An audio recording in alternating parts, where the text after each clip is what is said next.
Now that we're a few weeks into the new year, let's talk about money and cruising in 2026 because if you've been paying attention at all, you already know this. Cruises are getting more and more expensive between higher demand, new mega ships, more upcharges, and fewer things being included with your booking. It's easier than ever to overspend on your cruise without even realizing it. But here's the good news. Cruising in 2026 can still be an incredible value. That is if you know how to play the game. And today, I'm breaking down the smartest ways to save money on a cruise in 2026. Now, these are not cheap cruise tips that ruin the experience or strip it down to nothing. No, these are personally tested, smart cruise strategies that let you spend money where it actually matters. So, we're going to go step by step. We're going to talk about how to save money before you book your cruise, how to save money after you've booked that cruise, and how to avoid wasting money you don't actually need to spend once you're on board the ship. And by the end of this video, you'll know exactly where most cruisers are overspending and how to avoid doing that for yourself. So let's start with the most important part of this entire video because the biggest savings happen before you ever step on board the ship, and most people completely miss these. See, a lot of people go straight to the cruise line's website, see a price, and book it immediately. Now, that doesn't necessarily mean it's a bad price, but it does mean you probably didn't check whether there was more value available somewhere else. And in 2026, value matters just as much as the price. Now, one of the best times of the year to book a cruise is during wave season, which typically runs from January through March, and this is when cruise lines are competing the hardest for your booking. During wave season, you'll often see lower fares, onboard credit, reduced deposits, and even free or discounted perks that will be included with your booking.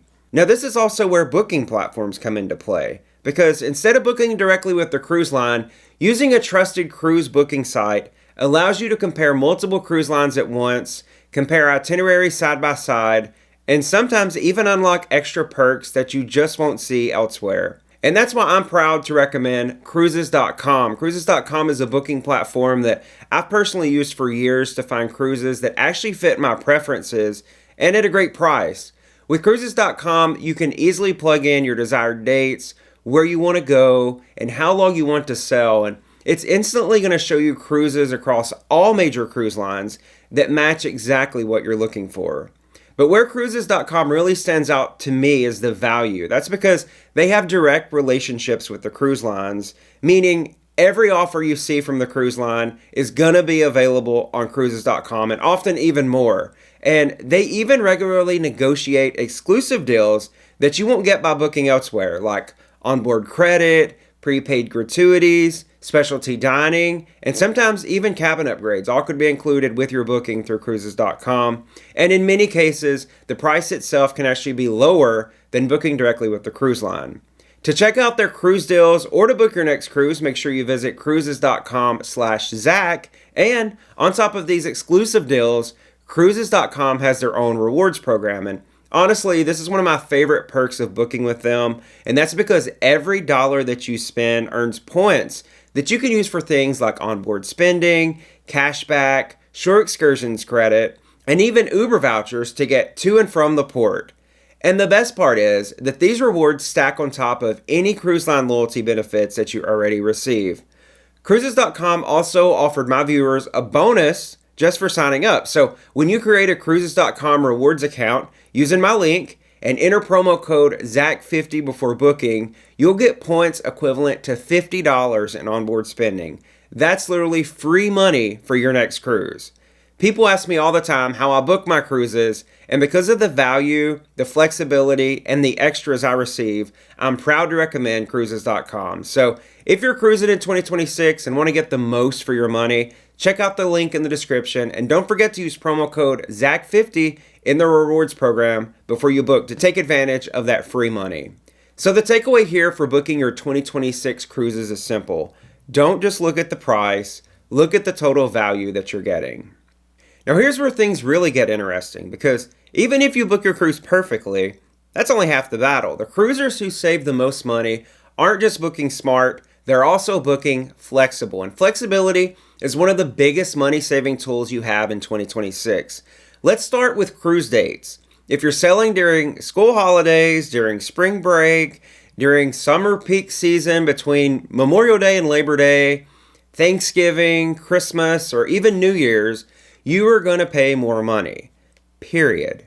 But if you can somehow adjust your schedule so that you can sail during shoulder seasons, like late April, early in May, all the month of September, or even early December, well, prices can drop dramatically. And I'm talking about the same ships, the same itineraries, and the same experience, just fewer crowds and lower prices for that experience.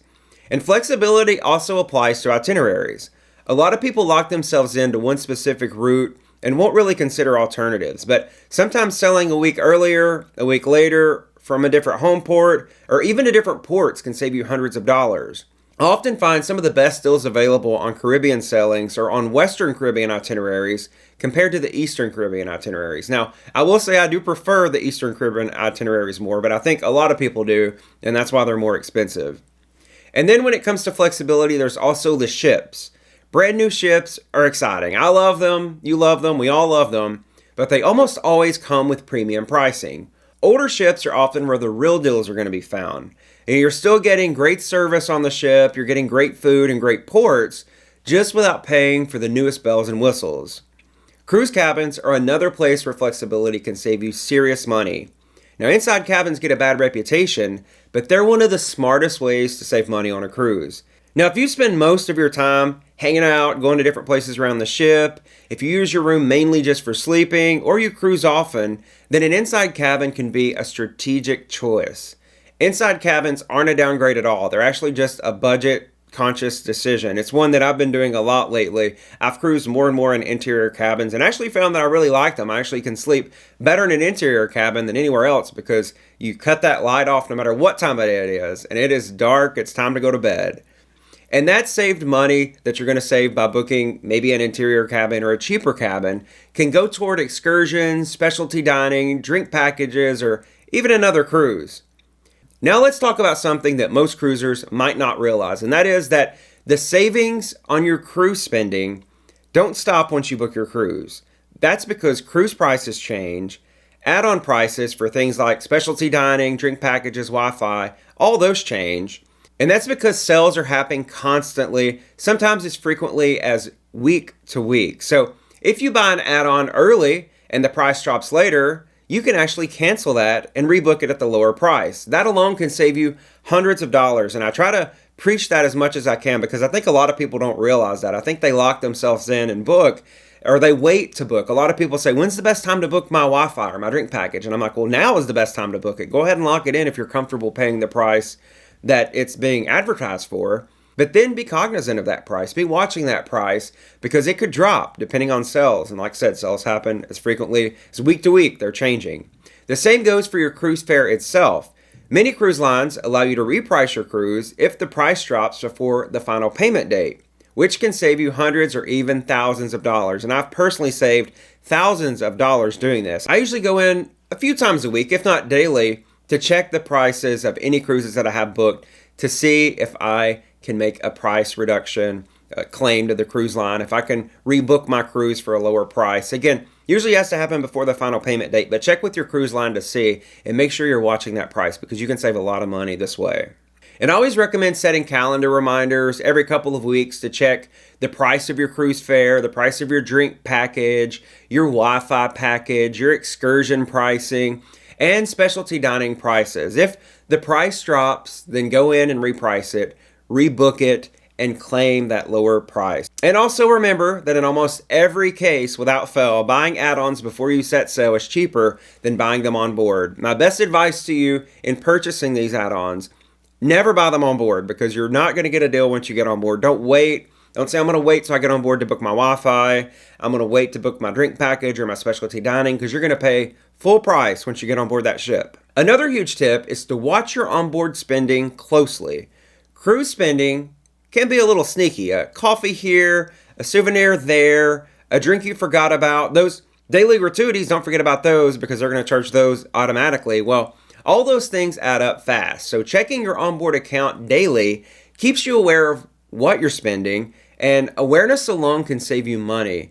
And this is also where I really love using cruises.com rewards points because I often redeem those for onboard credit to offset some of those onboard expenses that I incur.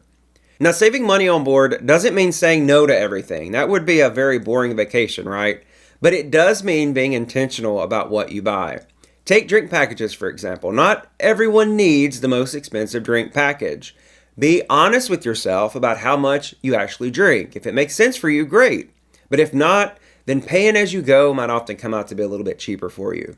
The same goes for specialty dining. Now, specialty restaurants are fun. I love a specialty restaurant, a specialty meal, but you don't need them every single night of your cruise. The main dining room and the buffet included on cruises are often very good. That's on most cruise lines out there. So pick one or two specialty nights and enjoy the rest of the cruise for free. You know, we say free, but it's included in what you've already paid for your cruise. Now, excursions are another area where people overspend. Ship-sponsored excursions are convenient, but they're rarely the cheapest options. In fact, you're probably going to overpay if you go with the cruise lines. Independent excursions in port can save you a lot of money. That's as long as you do your research to make sure that you're getting reputable operators that allow plenty of buffer time to get back to the ship. And let me reiterate that, plenty of buffer time to get back to the ship. And remember, not every port requires an excursion. I'll say that again. Not every port requires an excursion. Do your research because some ports are just perfect for walking around, enjoying local food, relaxing on the beach, or exploring on your own. I'll give you an example. I'm going on a cruise here in a few days that stops at Grand Turk and Turks and Caicos. If you're going to Grand Turk and Turks and Caicos, you do not need an excursion because you literally walk off the ship, and from the ship you can see the beach, but you walk down the pier and you take a left and you're immediately on the beach. So there's other ports like that available where you can just get off the ship and walk right to the beach. The ship basically docks at the beach. And I don't really think you need an excursion for those. So they still sell them, of course. The cruise line will still be selling hundreds of dollars worth of excursions, but you don't really need them. Now, entertainment is another sneaky spending area on board ships, but so much entertainment is already included with your cruise fare. I'm talking about shows, live music, deck parties, trivia, games, and other events. But you don't need to pay extra for every experience to have an amazing cruise. So, cruising in 2026 isn't about cutting corners. It's about being intentional. Book at the right time. Stay flexible. Watch prices after you book. That's both for your cruise fare and also for those add-ons. And spend money where it actually improves your experience. If you're planning a cruise for 2026 and want to compare pricing, itineraries, and perks across multiple cruise lines, well, again, I'll have that link to cruises.com in the description below. And don't forget about that promo code because there's a free $50 waiting for you. And I'd love to hear from you. Down in the comments, let me know what's the best cruise money-saving tip you've ever used. What did I miss here? Are there things that I haven't talked about, ways to save money that we want to let the good folks know about? Drop them down in the comments below. And if you're curious, go down in the comments and take a look and see what folks have recommended because I'm sure I've missed several things. And if you've enjoyed this video, go down below. Also, give it a thumbs up. It does help out my channel and I would greatly appreciate it. Also, make sure you're subscribed because I got a lot more cruise tips, reviews, and honest takes coming your way very soon. Thank you so much for watching, and I'll see you on the next adventure.